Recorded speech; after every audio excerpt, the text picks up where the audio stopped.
Kronika kejì orí 23.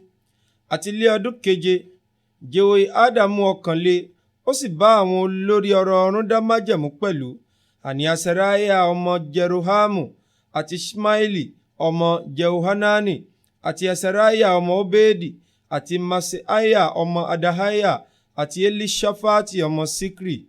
Wọ́n sì lọ káàkiri ní Juda, wọ́n sì kó àwọn ọmọ Léfì jọ láti inú gbogbo ìlú Juda, àti olórí àwọn baba ní Israẹli, wọ́n sì wá sí Jerusalẹmu. Gbogbo ìjọ ènìyàn sì bá ọba dá májẹ̀mú ní ilé Ọlọ́run. Ó sì wí fún wọn pé, kíyèsí, ọmọ ọba ni yóò jọba, gẹ́gẹ́ bí Olúwa ti wí ní ti àwọn ọmọ Dáfídì. Èyí ni ohun tí ẹ̀yin ó ṣe: ìdámẹ́ta yín yóò wọlé lé ọjọ́ ìsinmi nínú àwọn àlùfáà àti nínú àwọn ọmọ Léfì tí yóò ṣe adènà ìloro. Ìdámẹ́ta yóò wà ní ilé ọba, ìdámẹ́ta yóò sì wà lé ẹnu ọ̀nà tí à ń pè ní ilé ìpìlẹ̀, àti gbogbo ènìyàn yóò wà lé àgbàlá ilé Olúwa. Ṣùgbọ́n ẹ má ṣe jẹ́ kí ẹnìkan kí ó wọ ilé Olúwa wá, bí kò ṣe àwọn àlùfáà àti àwọn tí ń ṣe ìránṣẹ́ fún àwọn ọmọ Léfì. Wọn ó wọlé nítorí mímọ́ ni wọ́n. Gbogbo àwọn ènìyàn yóò sì ṣọ́ ẹ̀ṣọ́ Olúwa. Àwọn ọmọ Léfì yóò yí ọba káàkiri, olúkúlùkù pẹ̀lú ohun ìjà lé ọwọ́ rẹ̀. Ẹnikẹ́ni tí ó bá wá sí ìhà ilé náà, a ó sì pa á. Ṣùgbọ́n kí ẹ̀yin kí ó wà pẹ̀lú ọba nígbà tí ó bá ń wọ ilé àti nígbà tí ó bá ń jáde. Bẹ́ẹ̀ lé àwọn ọmọ Léfì àti gbogbo Júdà ṣe gẹ́gẹ́ bí gbogbo èyí tí Jehoiada àlùfáà ti pa lé àṣẹ. Olúkúlùkù sì mú àwọn ènìyàn rẹ̀ tí ó ń wọlé lé ọjọ́ ìsinmi, pẹ̀lú àwọn tí ó ń jáde lé ọjọ́ ìsinmi, nítorí Jehoiada àlùfáà kò jọ̀wọ́ àwọn ẹgbẹ́ méjì àlùfáà lọ́wọ́ lọ. Jehoiada àlùfáà sì fi ọ̀kọ̀ àti asà àti àpáta wọn nì tí í ṣe ti Dáfídì ọba, tí ó ti wà ní ilé Ọlọ́run fún àwọn balógun ọ̀rọ̀ ọ̀run. Ó sì tò gbogbo àwọn ènìyàn ti ọba káàkiri, olúkúlùkù pẹ̀lú ohun ìjà rẹ̀ lé ọwọ́ rẹ̀, láti apá ọ̀tún ilé náà títí dé apá òsì ilé náà, lẹ́bàá pẹpẹ àti lẹ́bàá ilé náà. Nígbà náà ni wọ́n mú ọmọ ọba jáde wá, wọ́n sì fi adé fún un àti ìwé ẹ̀rí náà, wọ́n sì fi í jọba. Jehoiada àti àwọn ọmọ rẹ̀ sì fi òróró yàn án, wọ́n sì wí pé kí ọba kí ó pẹ́. Nígbà tí Athaliah gbọ́ ariwo àwọn ènìyàn tí wọ́n ń sáré lọ síbẹ̀, tí wọ́n sì ń yin ọba, ó sì tọ̀ àwọn ènìyàn náà wá sínú ilé Olúwa.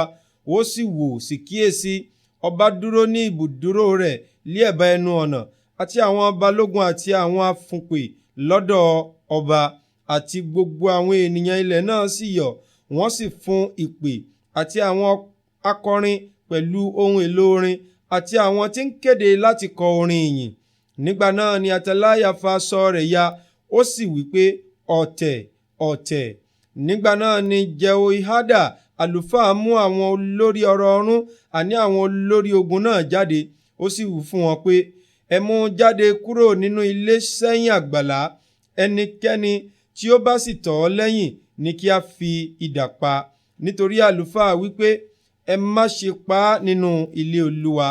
Wọ́n sì fi ààyè fún un. Nígbà tí ó sì dé àti wọ ẹnu ọ̀nà ẹṣin ilé ọba, wọ́n sì pa á níbẹ̀. Jehoiada dá májẹ̀mú láàrin òun àti láàrin àwọn ènìyàn, àti láàrin ọba pé ènìyàn Olúwa lé àwọn ó máa ṣe.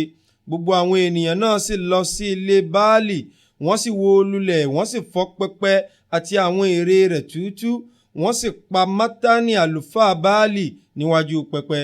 Jehoiada sì fi iṣẹ́ ìtọ́jú ilé Olúwa lé ọwọ́ àwọn àlùfáà, àwọn ọmọ Léfì, tí Dáfídì ti pín lórí ilé Olúwa, láti máa rú ẹbọ ọrẹ sísun Olúwa, bí a ti kọ nínú òfin Mósè pẹ̀lú ayọ̀ àti pẹ̀lú orin láti ọwọ́ Dáfídì. Ó sì fi àwọn adènà sí ẹnu ọ̀nà ilé Olúwa, kí ẹni aláìmọ́ nínú ohunkóhun kí ó má baà wọ̀ ọ́. Ó sì mú àwọn olórí ọ̀rọ̀ ọ̀run àti àwọn ọlọ́lá àti àwọn baálẹ̀ nínú àwọn ènìyàn àti gbogbo ènìyàn ilẹ̀ náà.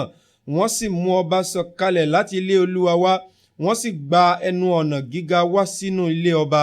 Wọ́n sì gbé ọba ka orí ìtẹ́ ìjọba náà. Gbogbo àwọn ènìyàn ilẹ̀ náà sì yọ̀, ìlú náà sì tòrò lẹ́yìn tí a fi idà pa Athaliah.